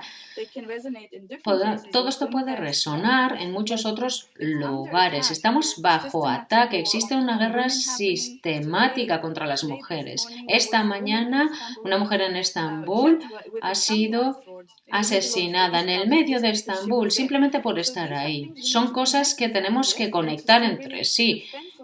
Y la defensa de Rojava como revolución de las mujeres no es solo la defensa de una comunidad o un territorio, tiene que ver con la defensa de la historia de las mujeres, del legado de las mujeres que han luchado durante muchos años, que han luchado contra el capitalismo, contra el fascismo, contra la situación existente respecto al petróleo debido a los ataques norteamericanos, por ejemplo, en nuestra región. Se trata de nuevo de cuestiones muy amplias y es importante que el feminismo sea muy proactivo, realice intervenciones políticas y desde luego no se deje domesticar por estas ONGs neoliberales que prometen la liberación que jamás va a ocurrir. Tenemos que defender Rojava, Abya Yala, todos estos lugares que están conectados entre sí. Vivimos en un mundo que está en crisis, la vida está en peligro y por eso tenemos que luchar contra el sistema estatal, contra este sistema militar que se nos impone, porque todo esto no es más que la punta de un iceberg que es enorme y que está oculto. Yo solamente puedo hablar de lo que está ocurriendo en Rojava. Me gustaría destacar el valor histórico que tiene toda esta revolución y me gustaría decir que esta es la razón por la que todas las fuerzas de la región, el sistema capitalista en general, no quiere estas alternativas y quieren que no sobrevivan porque realmente sirven para luchar contra estos regímenes establecidos. Tenemos que ver que la defensa de estos territorios, la defensa de estos movimientos y luchas son otra forma más de ser feministas en el siglo XXI. Muchísimas gracias por vuestra atención. Muchísimas gracias, Dilar. Creo que deberías tener una plataforma desde la que hablara muchísima gente. Espero que la consigas. No solamente desde el punto de vista académico, tienes mucho poder. Muchísimas gracias. Gracias por esta intervención y está muy bien esta contradicción, ¿no? Hablas de una guerra contra las mujeres, que sería la utilización del lenguaje de Silvia Federici. Al mismo tiempo tenemos una situación que también has mencionado y subrayado, esa fascinación liberal por el feminismo y por la promoción del feminismo promovida por el Banco Mundial, etc. Muy bien. Ahora vamos a pasarle la palabra a Silvia Federici para que ahonde en esto, porque yo creo que es importante criticar ese lenguaje liberal.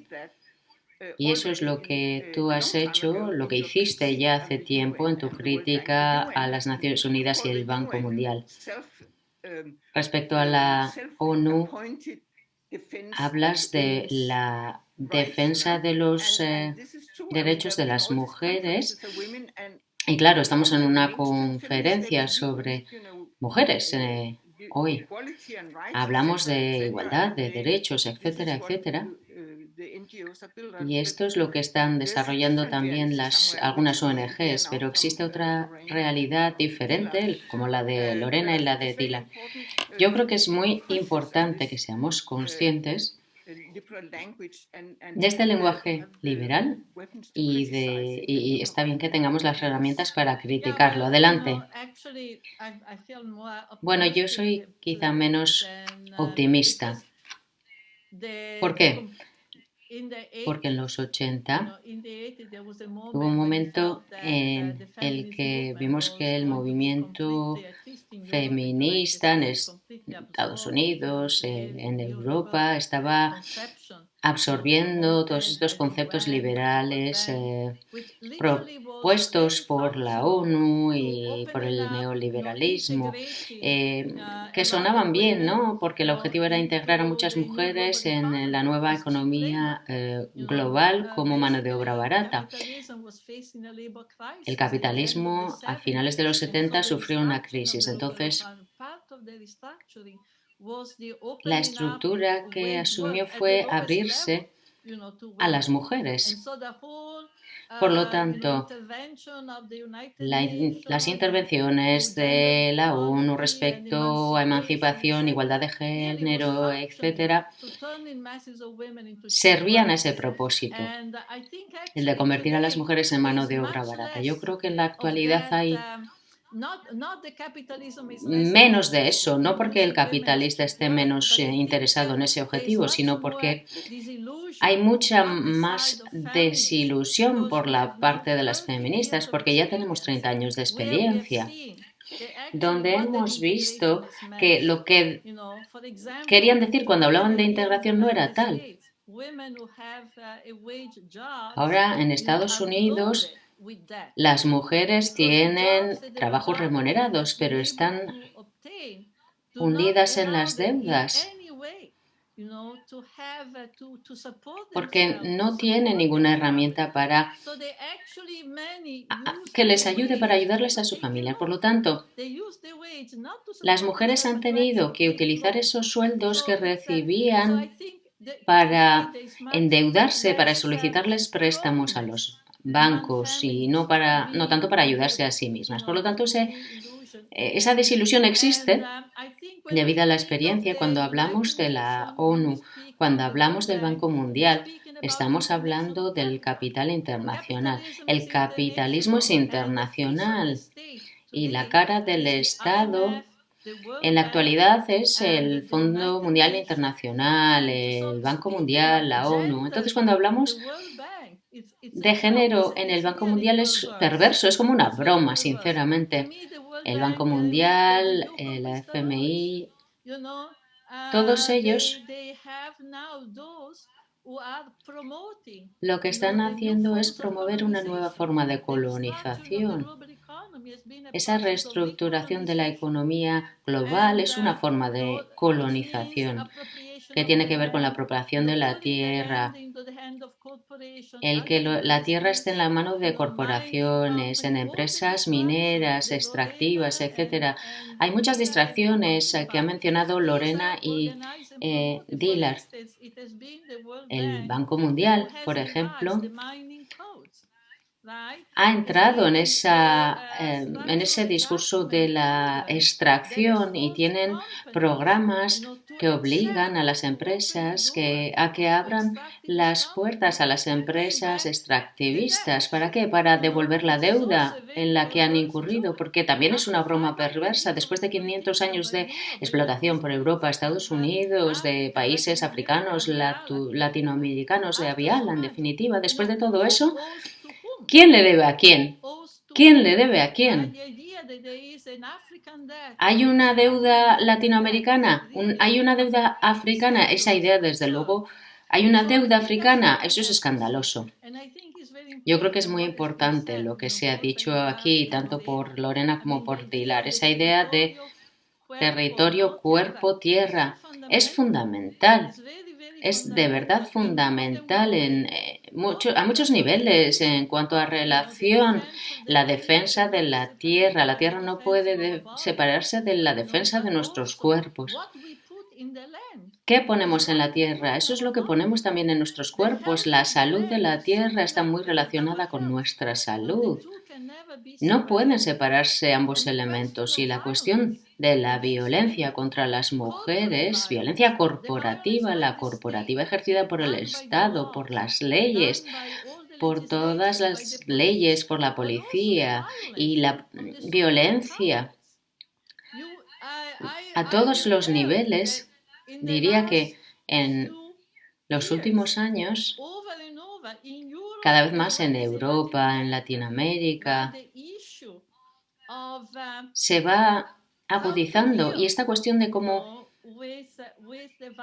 tratar cuando esa violencia está perpetuada por personas que forman parte del movimiento, que se dicen a sí mismos personas que defienden la justicia social. Eso es un gran problema y, desgraciadamente, hay feministas que permanecen silenciosas ante esta violencia, porque existe este problema en estos movimientos, está ahí. Por lo tanto, hay mujeres que no quieren hablar de todo esto y están siendo violadas por sus propios camaradas. Y esto hay que decirlo, como está haciendo Lorena, como están haciendo otras mujeres. Estos estas personas que se llaman a sí mismos comunistas están violando a las mujeres, están saboteando nuestro movimiento. No les podemos llamar compañeros, no les podemos llamar camaradas. No podemos formar parte de un movimiento que protege a las personas que ejercen violencia contra las mujeres. Entonces, la lucha contra la violencia contra las mujeres, contra la tierra, no puede separarse. No pueden separarse entre sí. Y por concluir diré por qué es tan importante lo que Dilar decía, ¿no? Un movimiento feminista autónomo. Para mí el feminismo siempre ha sido un movimiento preocupado por la cuestión de la reproducción de la vida. Un movimiento preocupado por esa reproducción de la vida. Y la producción de la vida es extensiva. Incluye no solamente la procreación, la sexualidad, la relación entre hombres y mujeres, sino también la relación con la tierra.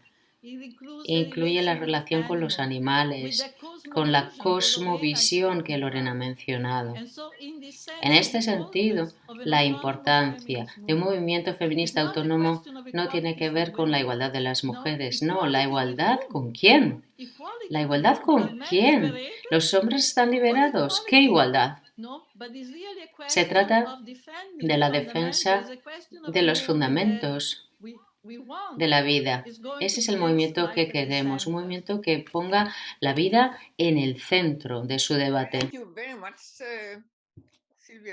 Silvia Federici, muchísimas gracias. Ha sido una intervención preciosa. Ahora le paso la palabra a Gönes para que pueda compartir con todas nosotras las preguntas y los comentarios. Yo no he tenido tiempo de poder encargarme del chat y por lo tanto en esa labor de moderación no he podido estar atenta a ello. Gönes, te paso la palabra para que compartas con todas nosotras esas preguntas y esas dudas. Bien, muchas gracias, Signe. Bueno, muchas gracias a Dilar, Silvia Federici y Lorena Cabnal por estas reflexiones interesantísimas.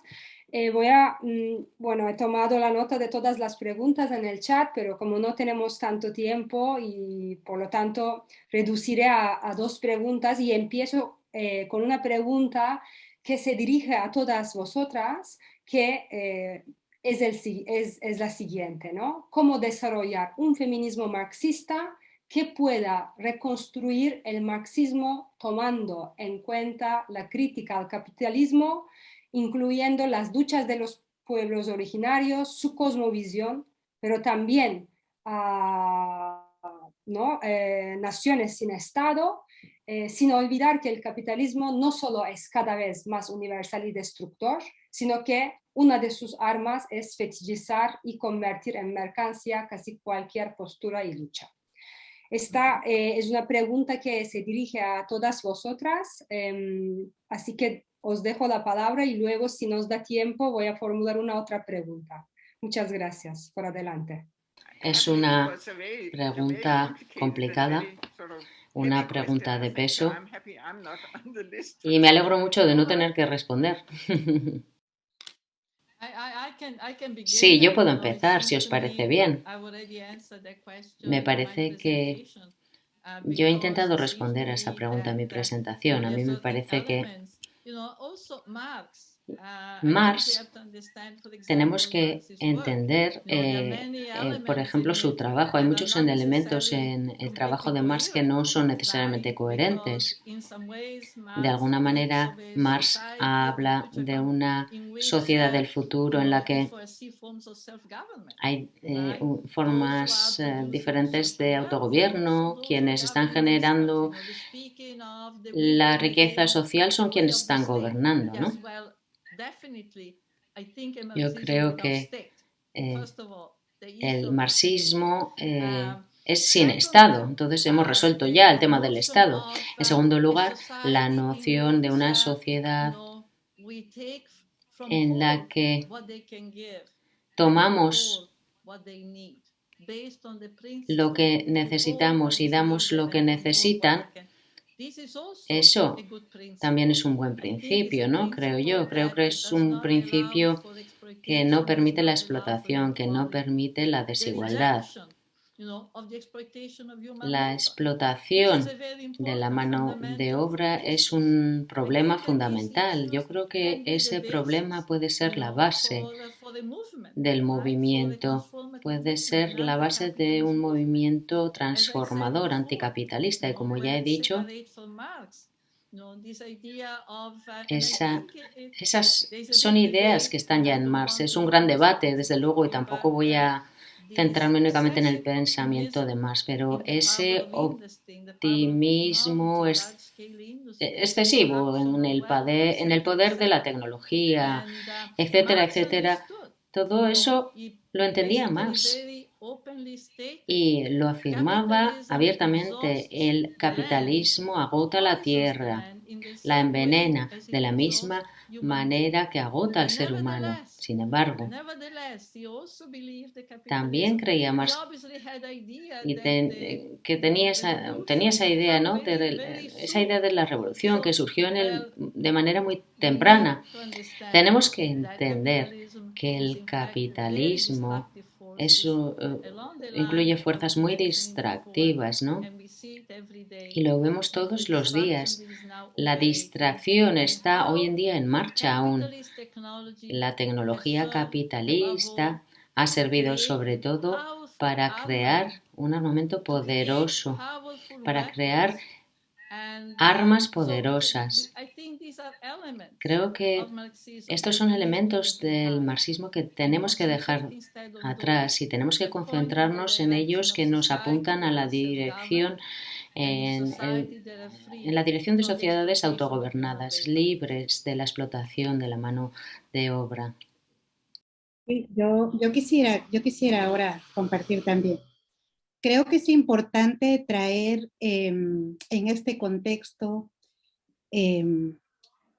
cómo los pueblos ancestrales, los pueblos originarios nos hemos estado juntando sentires y pensares y estamos reflexionando profundamente, precisamente desde la crisis civilizatoria mundial que hoy está atravesando pues la vida, el mundo. Y en esto yo creo que es preciso también traer uno de los elementos que hemos estado dialogando y aquí me permito visibilizar cómo las mujeres originarias nos hemos estado juntando desde diferentes pueblos, desde diferentes territorios, cómo sentimos que en estos momentos se hace preciso revitalizar las epistemologías que vienen desde nuestras cosmogonías ancestrales para la organización de la vida. Y ahí creo que atravesamos todo lo que es la construcción de un Estado-nación colonial impuesto, traemos otros nombramientos o enunciados de la pluralidad de la vida, por lo tanto las plurinacionalidades que no es la nación, la construcción del Estado-nación colonial como hoy está definido, ¿verdad? Sino que traemos desde el principio de cosmogonía las posibilidades de tejer pluralidades epistémicas para la vida. Y lo quiero decir así, porque, por ejemplo, como mujer indígena, yo también he tenido críticas, ¿verdad?, a las teorías marxistas. Y he tenido también críticas y posiciones precisamente que tienen que ver cómo se estandarizan esas interpretaciones en las formas de vida de pueblos indígenas, qué tuvo que ver la guerra contra insurgentes, las izquierdas, cómo estamos atravesadas y permeadas hoy por esencialismos partidistas de izquierda, ¿verdad? Y qué esencialismos marxistas también se han cruzado. Yo creo que esto es vital para dialogarlo y como feministas también. ¿Por qué estoy planteando eso? Nosotras planteamos como feministas comunitarias territoriales cómo ha habido una temporalidad diferenciada para la construcción de un nuevo modelo económico impuesto sobre Abya Yala. No podemos utilizar, como dije al inicio, las formas de temporalidad política que ocupa Marx o que ocupa, ¿verdad?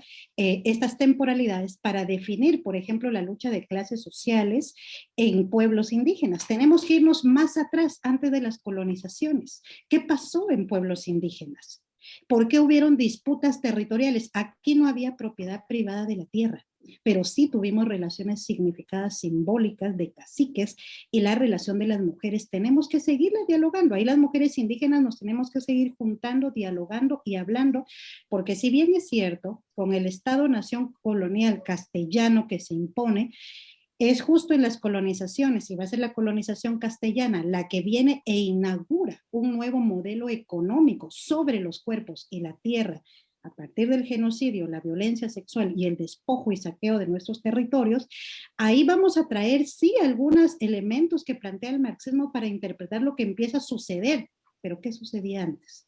Creo que allí, por eso es preciso, ¿por qué yo no puedo plantearme solo desde la descolonialidad, ¿verdad? O el debate que hay entre decolonialidad y descolonialidad. Tenemos que ir más atrás. ¿Qué pasó en los pueblos ancestrales como condiciones que generaron también otras situaciones que afianzaron las formas patriarcales y los mandatos y acuerdos entre hombres indígenas y castellanos colonos? Pero para poder hablar de eso, ¿verdad? Yo creo que ahí la autoridad epistémica viene de mujeres indígenas y viene a dialogar. Yo ahí no miro la estandarización del pensamiento marxista sobre las comunalidades indígenas. Creo que eso lo tenemos que reflexionar, lo tenemos que fortalecer y ahí tenemos que entrar a dialogar otras epistemologías de organización social, política de la vida, desde otras relaciones de existencias. Cuando yo a veces hablo de las relaciones cósmicas, relacionales de la vida. A la izquierda no estoy hablando de ideología política, por ejemplo. Estoy hablando de un movimiento cósmico de rotación donde la luna rota a la izquierda de la Tierra y todo eso es pensamiento cosmogónico en ciclo de siembra, de cosecha, de calendarios, de formas de organizaciones y hoy por hoy creo que también es un llamado que estamos haciendo, porque si bien es cierto, hay desafíos, ¿verdad?, para las formas de organización, contra todas las formas de opresión. Yo creo que lo que estamos planteando los pueblos es a partir de revitalizar un principio de pluralidad, ya lo decían las hermanas, ¿verdad?, de Kurdistán, la lucha de las mujeres en el mundo, desde cómo conciben ellas con autoridad epistémica su mundo de opresión, la territorialidad, la guerra, el despojo, el saqueo, cómo estamos cuestionando, interpelando los esencialismos indígenas, los esencialismos de partidos políticos de izquierda, cómo estamos interpelando cómo hoy los países, los estados-nación y gobiernos de izquierda han mercantilizado los territorios ancestrales y eso tiene que pasar a cuestionarse profundamente en las relaciones de conciencia. Creo que hoy por hoy están trayendo otra dimensión que nos replantea la vida y la existencia en su pluralidad de tejidos para la vida. Muchas gracias, Lorena. Tenemos muchas preguntas en realidad, pero solamente tengo al menos para formularlo 1 minuto y también para que podáis responder en 2 minutos para que Signe pueda cerrar el panel. Así que estoy dudando, pero voy a echarme a la piscina. Hay unas 4 o 5 preguntas sobre el pensamiento binario, ¿no? Entender las relaciones sociales entre categorías mujer y hombre, ¿no? Una de estas preguntas es sobre la transfobia que existe en algunos sectores del feminismo, ¿no? Por lo tanto, ¿qué piensan? Pregunta una de las compañeras que ha participado en este panel en torno al feminismo transfóbico. Si tiene esto alguna relación con estas formas liberales que de alguna manera, ¿no? Todas vosotros habéis posicionado críticas. Yo sé que es una pregunta difícil y en 2 minutos igual no es fácil de responder, pero no he querido pasar por alto. Yeah. Muy bien. ¿Quién quiere enfrentarse a este reto? ¿Quién quiere responder? No en 2 minutos, yo no. Ya, entiendo que es un problema. Bien, no sé. En cuanto a la otra pregunta, Silvia y Lorena han podido responder. Yo creo que estos últimos 2-3 minutos deberíamos pasarle la palabra a Dilar para que responda a la pregunta o sencillamente para que diga lo que ¿no? whatever, Lo que ella or quiera. take after the other. That's Creo que eso es lo justo. it's Bueno, me parece una it's pregunta muy importante, la verdad. Creo que es una pregunta muy relevante. Porque, por ejemplo, en Reino Unido, donde yo estoy, esa es una de las preguntas que más dividen y que más daño le está causando al movimiento feminista. Yo creo que históricamente el feminismo ha sido un movimiento de transformación de las relaciones sociales, de organización de la vida de una manera incluyente.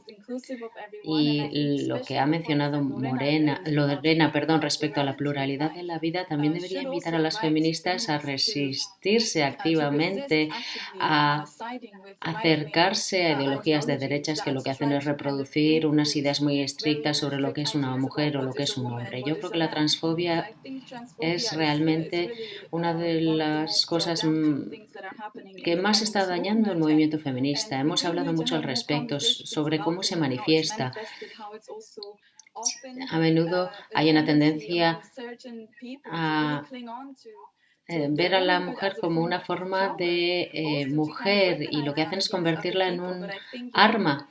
Pero la vida es muy diversa y las mujeres históricamente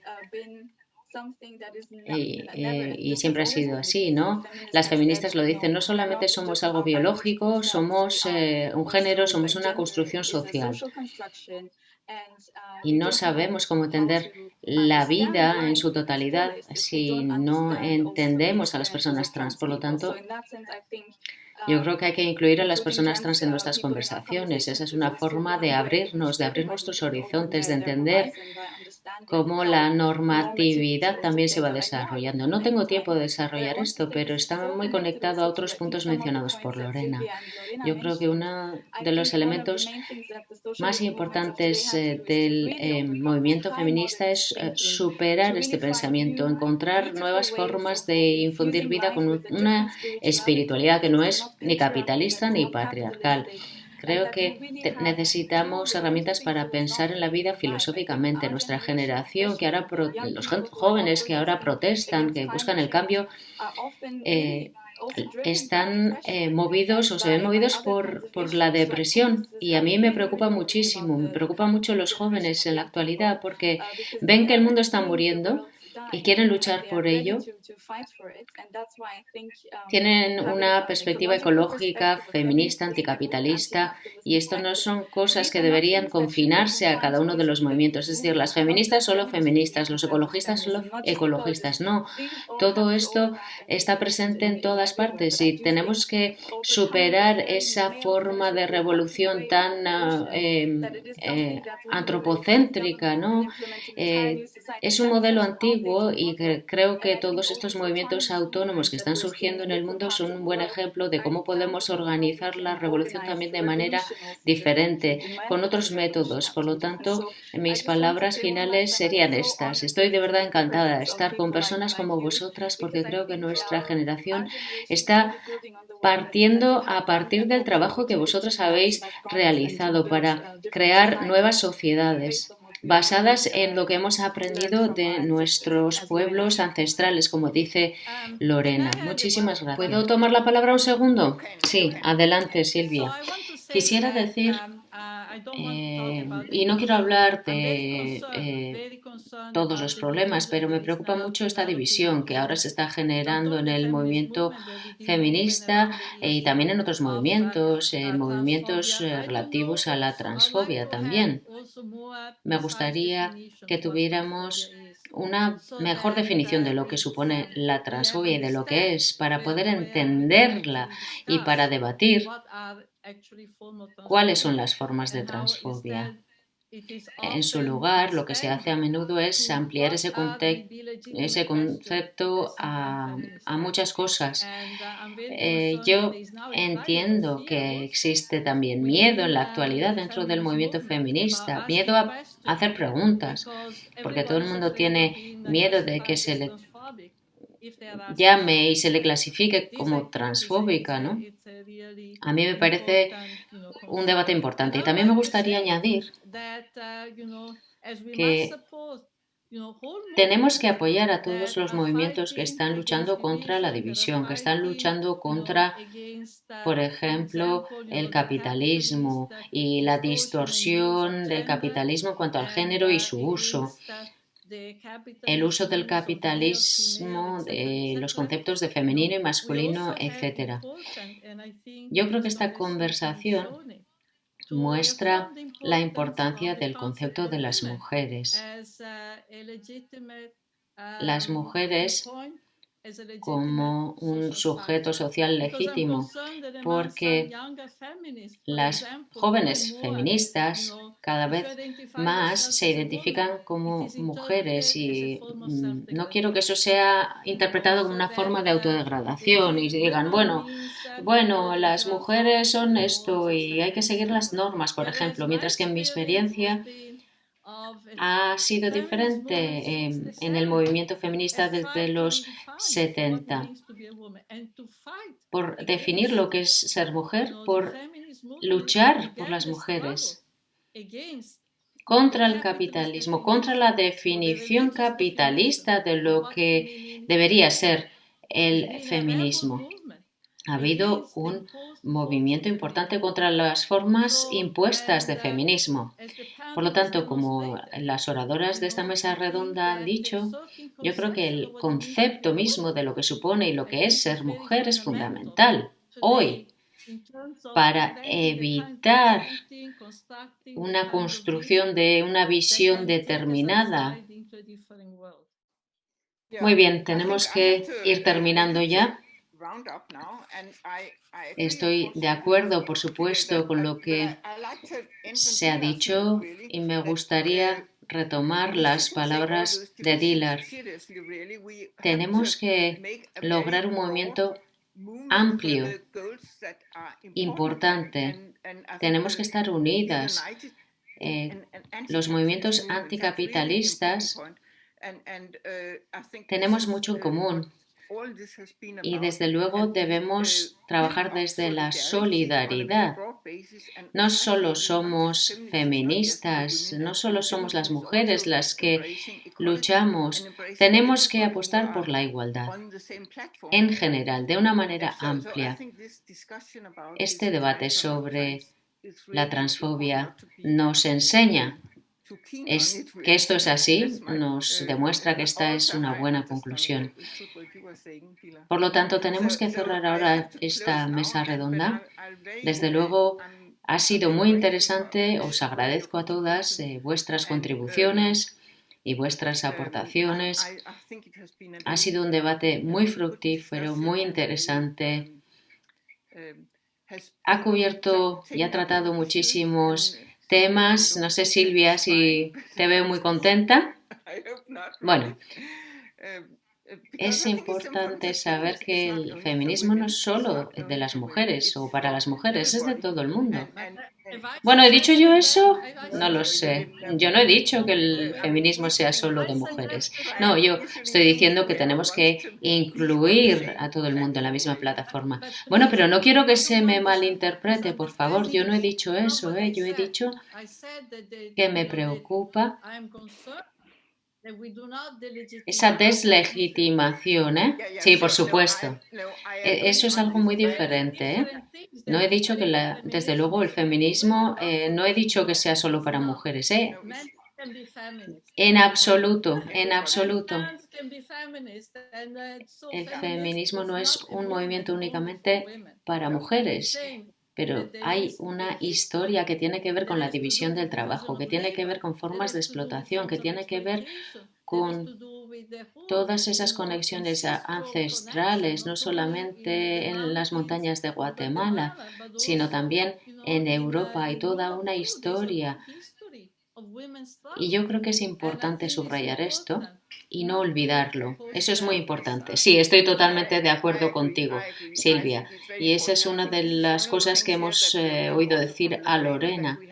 Tenemos que mirar hacia atrás a veces para recordar esa historia a largo plazo, para encontrar nuevas epistemologías. Muy bien, tenemos que terminar. Muchísimas gracias a las ponentes y a todas las personas participantes. Espero que la mesa redonda haya sido interesante y que nos anime a ir más allá y a buscar en Internet material sobre todas estas ponentes, porque hay muchísimas charlas que ellas han dado y que están disponibles online. Muchas gracias. Cerramos aquí esta mesa redonda. Gracias a las organizadoras por habernos dado la oportunidad de mantener esta conversación. Gracias y adiós. Muchas gracias a todas.